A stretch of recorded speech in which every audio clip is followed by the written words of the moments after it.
And we are live. Hello, everybody. Hi, guys.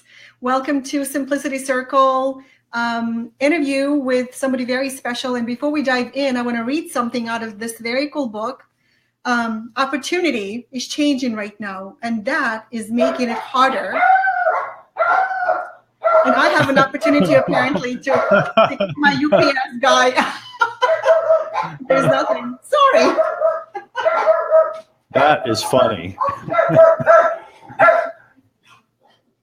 Your herd of critters is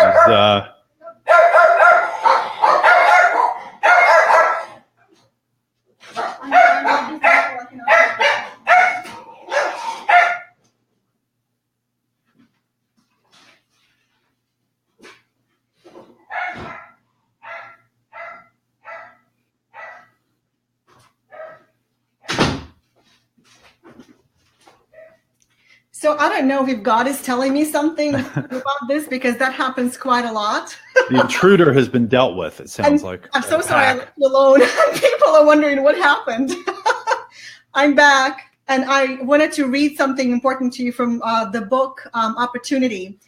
Opportunity is changing right now, and that is making it harder to see it. It's important to update our ideas of what it looks like and where it is. Once we have that update, opportunity pops into view. It becomes abundant, and you start seeing it everywhere. I kind of reworded it a little bit to modify, because I wanted to really bring that into view. Opportunities are everywhere, and I'm so glad you wrote the book, Eben. Welcome. Yeah, thank you for having me, and I'm glad you have it. It's fun seeing it. I've been working on it for so long. It's cool seeing it on the other side of someone's screen there. I know, right? I'm going to take it with me to several places that I'm traveling to. I'm flying to San Diego tomorrow. I'm sure that people can take pictures of themselves in Dominican Republic, in Costa Rica. It would be fun to take this opportunity with you everywhere. So I'm so excited to interview you. And I just want to say that I've been following you for a very long time, as a lot of the people who are joining us today. I own a lot of your products. One that really stands out for me is Get Altitude. I remember just walking, doing the circles around my neighborhood, listening to the CDs, taking a lot of notes through my cell phone. So I had you on tap for a few months, which was really cool. And what I love about you is that, like, this is so you were meant to write this book. It is something that needed to be written by an innovator, a thought leader, somebody who always sees something different, something new. It's so difficult right now to stand out in the marketplace of business growth, online entrepreneurship, transformation, coaching, and you have always stood out. And so I'm excited to talk to somebody who finds ways to always stand out and see something beyond. And of course, welcome, Eben Pagan. And for those of you who are new to Eben, I'm just going to say that Eben has been an entrepreneur for many years. He built over 10 different online brands and businesses to the $1 million level. What I didn't know, for some reason, I always pictured you in an office building with your employees, with your team that you gather each morning. And apparently all of your businesses are 100% virtual, no office, for over 15 years. So I love that. Yeah, never had an office. Never had an office. No. Welcome to my office. This is very cool. And so you have just released this book, and it's called Opportunity. For those of you who are just joining us, I'm going to show it again. By the way, let me put the link on the screen, because you can, guys, get this book for free at simplicitycircle.com/opportunity. So go and grab a copy of this book. And I want to start by asking you, what is opportunity? Because I think that everybody sees it a little differently. Yeah. How do you define opportunity? Well, I love multiple definitions because I think it helps us to understand things better. And so, the dictionary basically defines opportunity as a favorable juncture of circumstances. It's when a few things come together and they make it possible to do something that we couldn't do before, right? On Wall Street, they use this word arbitrage, which is the idea that you can, find a stock or a bond or a commodity on one exchange selling for one price, and you can find it in another exchange for a different price, and then at the same time buy and sell and make some risk-free profit That's arbitrage. That's another way that I think we look at opportunity.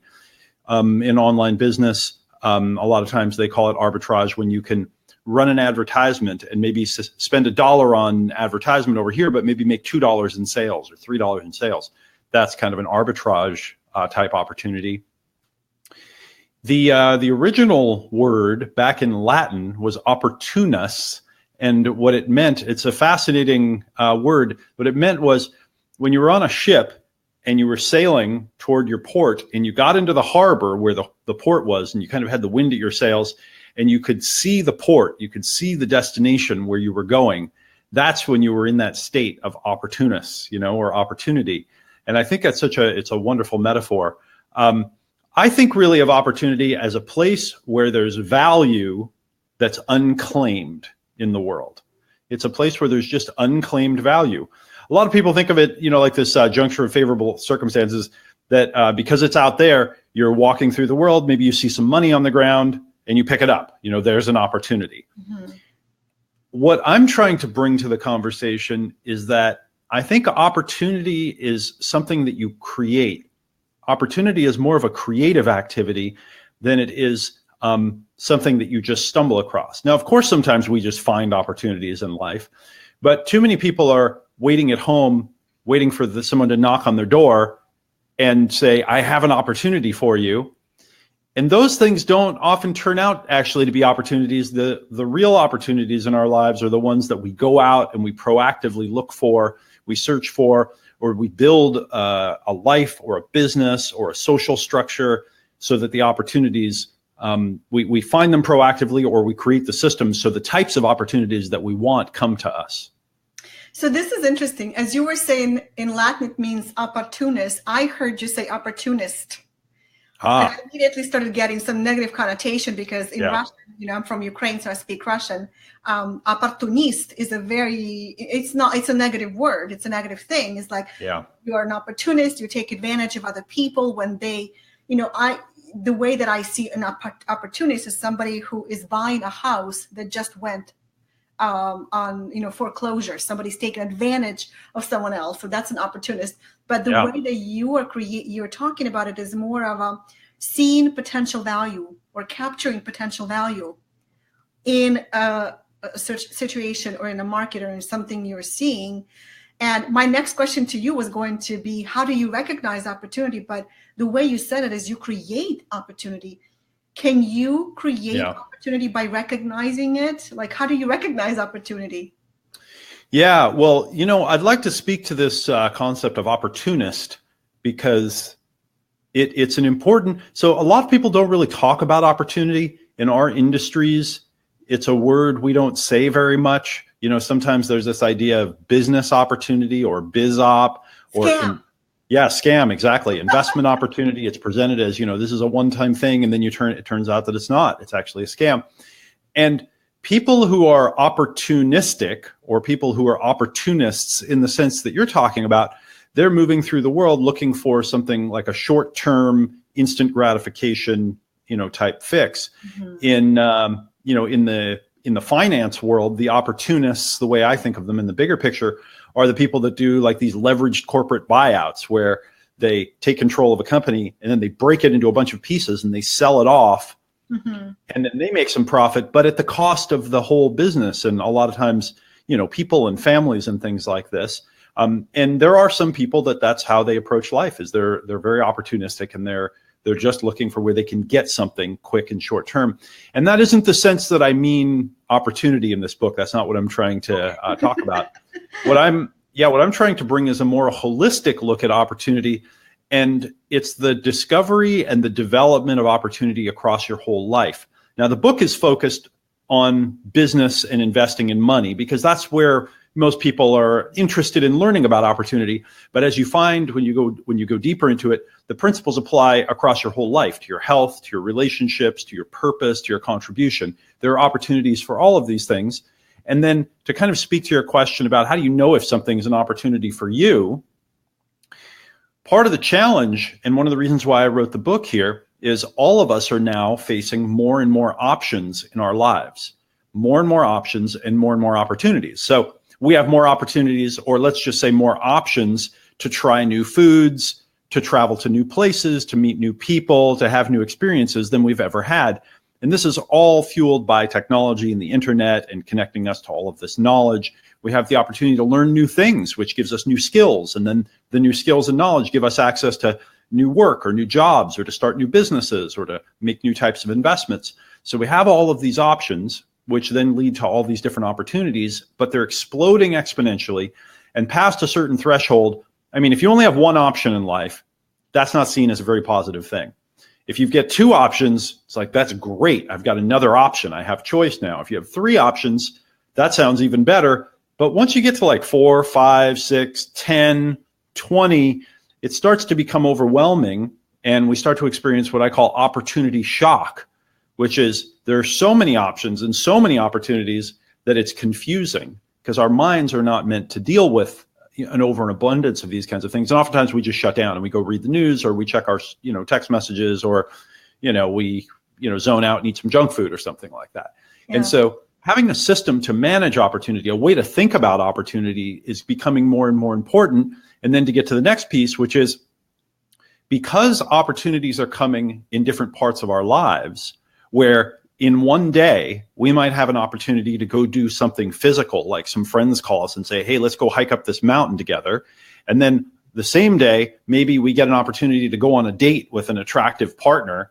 And maybe we're kind of lonely in our lives and we're thinking, you know what, that sounds great. I'll go, maybe I'll go on a date. And then that same day, you discover an opportunity to maybe go make a new product inside of your business and go make some more money. Well, these are very different types of opportunities. And the question is, how do you weigh these against each other? How do you decide whether it's better to go hang out with your friends and maybe do something physically engaging or to go on a date and potentially work on your emotional life and, be fulfilled in that way versus go do something in your business or to make money? And so these kinds of dilemmas are going to be coming more and more and more. We're experiencing them more now, but we are just getting started. I mean, I believe they're going to grow exponentially in the future. So I'm talking to Eben Pagan, who just released this awesome book. It's called Opportunity. I love the cover, by the way. It's very unusual. When I saw it, I thought it was an ebook, but it's an actual thing you can touch. Yeah, it's a real book. Very, very unusual. I love this. So it's interesting. I'm sort of like experiencing a moment that I feel like when I created Simplicity Circle, which is about a year and a half old, when you knew me, when you saw me last, I was running a different company. I was in a business partnership. And then I left. I burnt out a little bit, got overwhelmed. And I started seeing all these opportunities and yet an overwhelming number of opportunities. My solution to it was simplicity. So as you were saying, how do you create a system? And so I figured out I need to simplify. And so I have my own kind of solution that I've been sharing with people. I called it simplicity. You call it opportunity. It's a completely different approach. But I think that we both are addressing the same challenge of this overwhelming number of choices and opportunities in front of you. So can I ask you this question? What have been some of the best opportunities that you recognized and acted upon over the years? Because I first heard of you as the David D'Angelo. Am I allowed to reveal your real name? Of course. Yeah.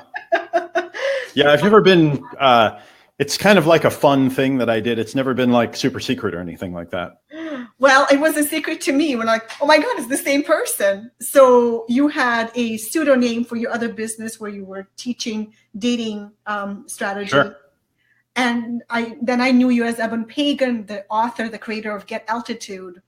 And then this whole new world opened up to me with your name on it. And so what do you believe were your best opportunities that you acted upon, that you chose? Well, so, I'll tell you a little bit about the process of going through my business career, and I'll explain how some of the opportunities kind of came together. And I'll talk about the dating advice piece because I think it illustrates this creative aspect of opportunity that I'm talking about. All right. So I grew up in Oregon, out in the woods. I had hippie parents. They were from New York. They wanted me to grow up in the country. So they moved out into the woods and I grew up there, and I was in my teenagers, I was a long-haired rock and roll guitar player. And I worked in a metal shop making copper. I worked for a coppersmith making metal, like kitchenware and things like this. And I was trying to be an artist. I dropped out of high school. I went to a local community college. I dropped out of that community college to go on tour with a band. I had no business background or knowledge. In my early 20s, I decided that I wanted to be successful because, for example, the most I ever made in my manual labor job was $10 an hour. The most I ever made playing guitar was $75 a week. I tried giving guitar lessons. So I reasoned that people that had a lot of money, usually that it looked to me like they'd either made it in real estate or they had it invested in real estate. And so it seemed like real estate was probably a good place to go. So I went and got a real estate license back in the days when you would listen to, cassette tapes in a little room, and then you'd go take a test and you get your license. And then there I was. I went to work for a little independent broker in Eugene, Oregon, with my two-door Camaro car and my ponytail, because I had my long-haired rock and roll days going, and I was trying to sell real estate, and that wasn't working very well. And from there, I said, okay, I need to figure out how to get clients, and I need to figure out how to sell them real estate. So I started studying sales and marketing. And through studying sales and marketing, when my first ads that I ran, no one called on. The first mailers that I sent out, nobody called me. And then I discovered direct response marketing. And I just kept trying different types of advertising. And when I ran a little direct response ad that offered a free guide that people could get if they called on how to save money when you buy or sell real estate. And it looked like a magazine article, and I ran it in a little local paper. And all of a sudden, the phone started ringing off the hook. Like no ads that I had ever run before, no mailers I'd ever done, no one ever called. And then I ran this one, and the calls are coming in by the dozens. And I had this big aha. So I kept studying marketing. I kept learning about marketing. And I realized that marketing was actually the thing to learn, because if I knew how to do marketing, I could get clients in any business that I was in. And so I did that. And then I started helping real estate agents and mortgage lenders get clients. At this point, I moved to California, and I was working with a seminar company that I went to work with, which is a whole other story. But I finally had a pretty good job. I got a nice car. I had a nice little apartment, and no girls would talk to me. And I thought, okay, wait a minute. I'm trying to make money in my life and become successful so I can get a date. I could, have a girlfriend, have a relationship kind of thing. And I thought that once you solve that, well, of course, right, all this other stuff must work. And it didn't. So then I said, okay, well, I need to go learn this area. So I started going to seminars and reading books and learning about dating. I made friends with a bunch of guys that were very good at getting dates and attracting women. And I started learning about that. And it took me a couple of years of really paying attention. But I finally learned how to get a date. I got a wonderful girlfriend. And then... By the way, I always had a hard time believing that you couldn't talk to girls, but go ahead. No, I was terrified. I could be sitting at a coffee shop and there could be a woman smiling and waving at me and I wouldn't know what to say. I just didn't, I had no idea. Didn't understand how that social dynamic worked. I'd had a few girlfriends, but it was kind of luck the way that, the way they happened. Anyway, so once I learned these different things, once I understood the marketing, which I had learned kind of out of desperation because I was trying to, succeed and I was failing in real estate, and I learned that. Then I learned the dating, and because again, it was something that I really needed to learn how to do. Then a friend of mine had been selling ebooks online, and he showed me what he was doing, and it all crystallized. And I realized, oh, I should write a book, an ebook of the dating, and then put that online and take what I know about marketing and see if I could sell it.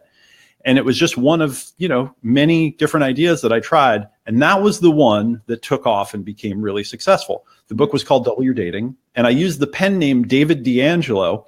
And the reason why I made up that pen name was my name, Eben Pagan, is just a strange, unusual name. It's not the kind of name that you remember. And because I had studied marketing, I said, I need to design a better name for myself. And so David D'Angelo, the two D's and the way it kind of, it's just a little bit more of a normal name.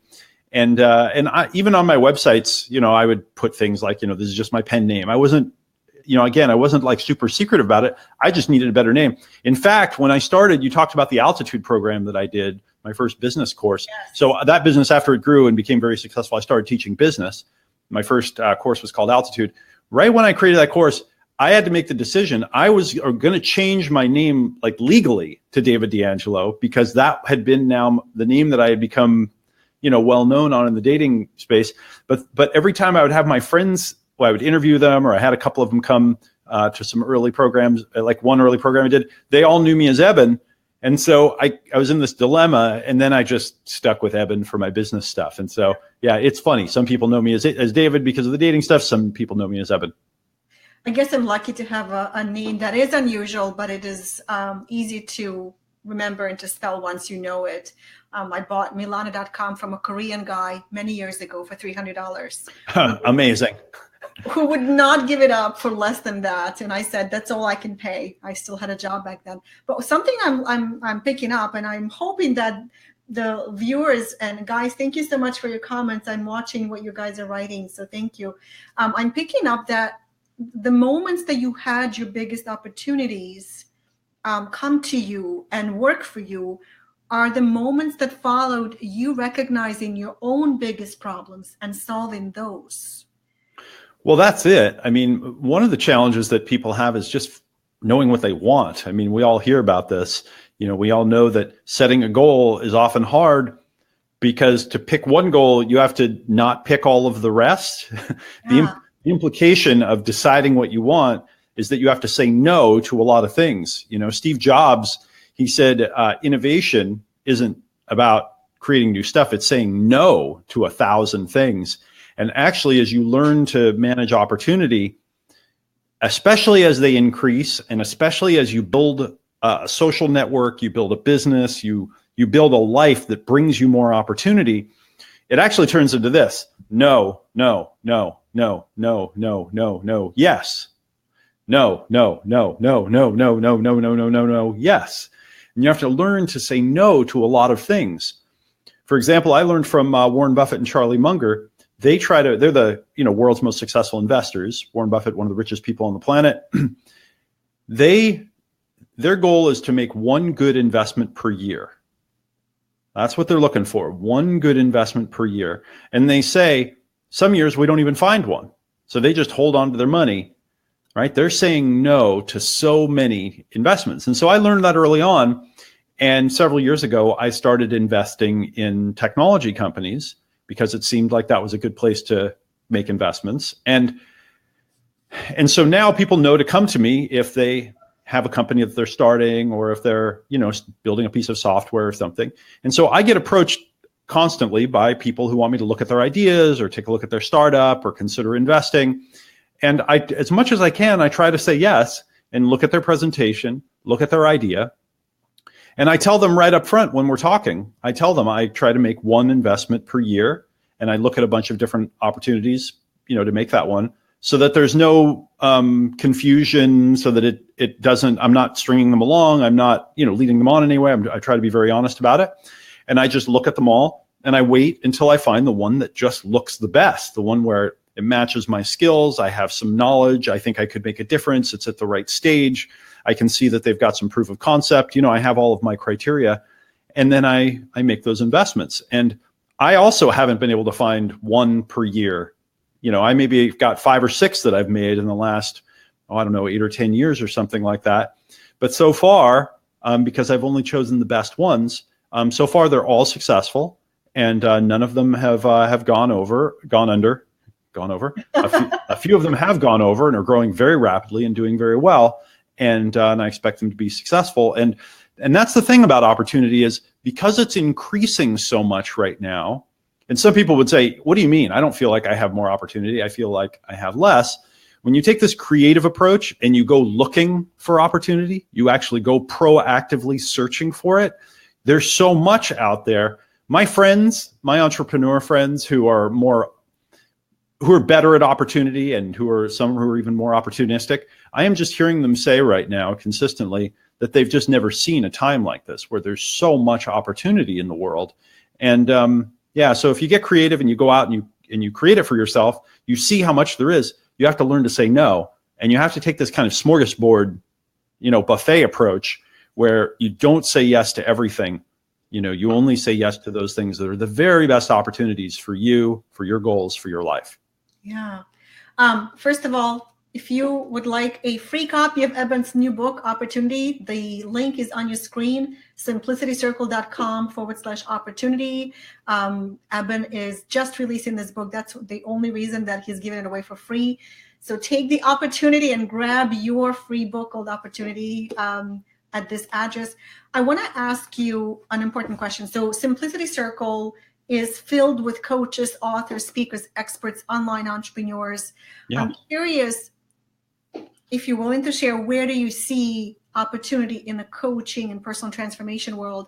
And I will preface, I will ask that question in a way that I will say that I started my business in 2001 when I sold my very first ebook, when I was the only web designer in our company, when I would introduce myself and to people and they would ask me, are you familiar with the internet? And I would answer, I am the internet, because I was the web designer and I would develop websites. So I wanted to tell people that I am the one creating it. And to me, it feels right now like 20 years, there were more opportunities. And, it was perceived that a lot of people will tell me right now that, well, you started your business 20 years ago when, you spit in any direction and you were a pioneer. You're suddenly dominating the niche because you were first. And now it's impossible to be first. And how important is it to be first at all? I don't know. So I'm curious, how do you see opportunity now, 20 years later, after a lot of coaches, authors, speakers have already been successful and been taking advantage of all the opportunities? Yeah. Where's the opportunity now for people who are maybe just entering the field? Yeah. Yeah, it's a really interesting question. So in the book, I have a whole section on what I consider to be my favorite opportunities, which are the information and training and coaching space. It's still my favorite area of opportunity. And the simple reason is that, well, there's a couple of reasons. So Peter Drucker, right, the management guru, he wrote a series of books. And, in his books, he talked about the idea of the knowledge worker, moving from the manual labor, people working with our hands, doing things like building things and making automobiles and, in construction and so forth, and manufacturing, that we're moving to knowledge work, which is work that we do with our minds, where we think about things. Like, for example, you're talking about doing web design. That's a knowledge work. You do it in your mind, you design the thing, you imagine it the way you want it to be, and then you come out here and you use the tools and you design the website that way. That's a type of knowledge work. Well, so is teaching, and so is training, and so is coaching. These are where we're using our minds in order to offer the product or the service. Well, this is increasing, right? Peter Drucker said that we're going to see what he thought was the biggest opportunity was going to be the breakdown of the traditional education system, the university system, because it wouldn't be able to keep up with the changing needs and the diverse needs of the knowledge work kind of paradigm that was coming. And he said that it was a multi-$100 billion per year opportunity on the horizon, and he didn't know how it was going to be solved or who was going to solve it. And it turns out that it's us, right? We're the ones that are solving it by teaching people these new skills. And it turns out that it wasn't a multi-$100 billion opportunity. It's a multi-trillion dollar opportunity. And it's probably even going to be more than that. And the other thing that's so interesting is, and that if you just started paying attention to this, you wouldn't know this, but you and I, who have been doing this for a while, would, which is it has just really become in the last few years truly legitimate to go online and buy a course from some person you've never heard of on a topic that you don't know about in order to learn how to do something. It's not just you go buy knowledge by going to college or by buying a book. Right now you go on Udemy and you buy a course on whatever it is, web design or how to program or how to do whatever it is that you want to learn how to do. And plus you buy things like ebooks from me on how to get a date, or courses on how to build your business, or courses on how to coach, and so forth. And the other thing is that, and this is just, I think that one now is, again, just in the last few years, it's become totally legit. It's just completely normal to buy information and to buy knowledge. And so because it's become totally normal and everyone's realizing that they need more knowledge, now it's just a huge opportunity. There are going to be so many people that are going to be creating courses and creating trainings and doing this in the future. So I think that it's still huge. On the coaching side, Coaching is just at the beginning of this one, which is why I think that it's particularly a good type of business if you're starting an online business to start with coaching. We just now are at the place where everyone knows a coach or has a friend that hired a coach. It's just becoming like legit to have a personal coach. And the reason why this is so important, or the reason why it's happening and the reason it's so important, is we all need more support in our lives, but we have less of it, right? So this is a paradox. I define coaching as supporting another person through a transition in their life. Coaching is when you support another person as they go through a transition, and you support them by giving them the minimal support so that they can do it themselves, so that when they're finished doing the transition, which might take, 3 months or 6 months or something, once they're finished doing it, if they did it, if they were supported well, they then say, I did it, then they have self-esteem, and then they can go on and do it again in the future, and they can teach other people how to do it. And so because social media has made it appear like we have more friends, but we actually have less social interaction, which is making us less happy and so forth. We have less social support, but because life is accelerating, we're always in transitions in our lives in more places. We're always in transition with either work or our relationship, or we're moving, or we're, going through a spiritual transition or something. Everybody's got now a transition somewhere in their life, and they need support, and yet they have less connection with their social relationships. And so thus coaching is really a big deal. And I think coaching is going to keep rising in importance. And plus, I'm not here to sell coaching as an idea, but just to answer your question there, coaching is such a big opportunity because once you learn the skill of coaching, which coaching isn't telling a person what to do, it really isn't what most people think it is. But once you learn the skill of how to facilitate another person as they do the thing, which is actually harder to do, it's a skill that you start using everywhere. You use it literally in all your relationships. You use it with your friends, you use it with your family, you use it at work, it becomes a universal skill. In fact, I think that coaching should be taught as one of the basic skills that all humans learn as they're growing up, because it is a cornerstone skill for success and for teamwork. It's interesting. I was listening to you talk about how it's almost like the coaching and information marketing and selling courses has become a normal thing because of the turning point that it experienced. Everybody now knows at this point, to get information, you go online and you look for a course, and it's okay to buy from somebody you never heard of because it's information that you want to learn.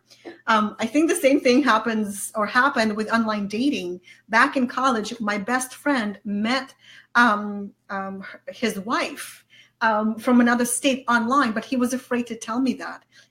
He was afraid that I would judge him for, internet. I met her on the internet, like You've Got Mail. That was not something people did at the time. And now it's absolutely appropriate and acceptable. So yeah, times are changing. And I'm so surprised and pleased to hear you say that coaching is just at the beginning, because I hear a lot of times people will say, well, coaching is dead. Everybody is a coach. An information marketer is a coach. An internet marketer is a coach. Where does that leave the coaches who have the certification and the training, the real coaches, right? So yeah. I just heard you talk about it a little differently. Yeah, well, so there's something going on here. It's very interesting. There's a mindset that has come from, I think, from the education system and from the, the first world social systems, which is, if you do what you're supposed to do, you go to school, you get a good grade, you go and you get your higher education, you learn a trade or you learn a skill, then you're going to be okay forever. You're going to get a job at a good company, you're going to get a pension, they're going to take care of you, and you're going to be able to take care of your family, everything's going to be stable. Yeah, the traditional trajectory of your life. And that's the way things used to work. And now, though, that isn't the way it is anymore, because things are changing so fast. We're all going to be changing the work that we do. Like, I don't know what you were doing 5 years ago, but it's probably different from what you're doing now. Absolutely. I don't know what you're going to be doing in 5 years, but it's almost certainly going to be very different. And that's going to mean you're going to need to learn new skills. And so learning itself and adapting is part of the skill. And a lot of people who say, well, I'm a coach, but now everybody's in coaching, and like that's, that whatever. You have to learn marketing. You have to learn sales and marketing. These are not optional anymore. Whatever it is that you're selling, there are going to be other people that are going to be selling things that are in some way similar in the future, especially now as more and more people come online. So it's the combination. You have to be able to do the thing, plus you have to be able to sell the thing. And for the first time, I think, Mark Zuckerberg said in his Harvard speech, he said, we now live in an entrepreneurial culture. Okay, it's a new thing. We live in an entrepreneurial culture. We all need to learn the entrepreneur skills. We have to learn the entrepreneur skills. And by the way, after meeting and interviewing and getting to know literally hundreds of millionaire and billionaire entrepreneurs over the last 15 or 20 years, a couple of years ago, I was thinking about them and what I'd learned about them. And I realized, the thing that they have in common is that they're better at discovering and creating opportunity. That is the thing that separates them from everything else. And if you think about the successful people that's what they're great at, finding opportunities. Do you feel like you need to think differently, to think bigger? Do you need a different mindset? Do you need to be smarter? Like what is the secret to discovering and spotting and knowing that this is the opportunity for you to take advantage of right now? Well, not to pitch this too much. Let's do this. I've been wanting to do this. Okay. This is it. And this is the mindset. There's a mindset transmission that you get from this. There's a lot of mindset stuff in the book too, because I know that, anything that comes from you has a lot of the deeper knowledge. It's not the technical or the surface level. This does come with a lot of mindset information. Yes. And so there's a mindset that you need to have. But then there's also, you need to understand the nature of opportunity and how it's changing. And so there are some, I've got these 6 principles that I talk about in there. You also have to learn how to deal with opportunity emotionally, because if you start seeing lots and lots of opportunities, but they're emotionally overwhelming because you're getting, stressed by them, or you're feeling envy of other people, or you're having fear or FOMO, and you don't know how to manage your emotions around opportunity, that can shut you down. And then I also have a series of mental models that I teach about how to appraise opportunities and how to value them and how to evaluate them and decide which ones are best for you. And then I also talk in here about how to find your own personal greatest opportunity and how to go through that process, the one that's perfect for you. Because each of us now can know more about our personality, we can know about our strengths and our talents, and then we can go and find a place in the world where we can put that to use. And those are the kinds of opportunities I like the most, because they're more for your unique kind of strength or your unique kind of genius. And when you're doing something that you were made to do and that produces value in the world, it feels a lot better. It's more sustainable. It's more inspiring. Yeah. I would love for you have a copy of your book in front of you. I would love for you to read a paragraph that you feel a special connection to. If you would be open to it, anything that you feel good about. Read a paragraph. While you're looking, I do want to say, guys, if you want to get a free copy of Eben's new book, Opportunity, here's the link to go to. Grab it as soon as possible, because this is the only time you can get it for free. simplicitycircle.com/opportunity. There's a lot of information here that has to do with handling opportunity that comes at you and evaluating it. There's a lot of emotional, like Eben was just talking about, how to deal with fear and the FOMO. I know all of us, experience it at some point or another, where you're seeing somebody doing something. And I remember I announced my very first telesummit, and somebody emailed me and said, Milana, I am green with envy that you invented it first. And I thought, what a compliment. Thank you so much. Excellent. I had no idea that summits would take off the way they did, in the following years. But that was definitely an emotional thing to say. There's a lot of mental models for creating opportunity. I just love the idea of creating opportunity versus simply searching for it. And simply going on a let's find the opportunity. It's more about creating it. And the biggest lesson, which I've kind of known all along, but the biggest takeaway for me personally from this conversation is that the biggest opportunity is probably where you are experiencing your own biggest problem right now in your life or business and relationships and parenting, wellness, any area that you are struggling with. That is where the opportunity lies. Eben, you got something for us that you... I wasn't expecting it, but I hunted and I found something. Okay, here we go. I'm on page 124. and it's called Opportunity Shopping. Does opportunity come to you, or do you have to go out and find it? By now, you've probably noticed that I prefer to go out looking for opportunity, and I take a proactive approach to opportunity discovery. I think that the most empowering stance toward opportunity is that it is unlimited and that it is growing all the time. But even though opportunity is abundant, we must go out and intentionally look for it if we want to discover those opportunities that are best for us as individuals, and even those opportunities that are best for groups and communities that we're members of.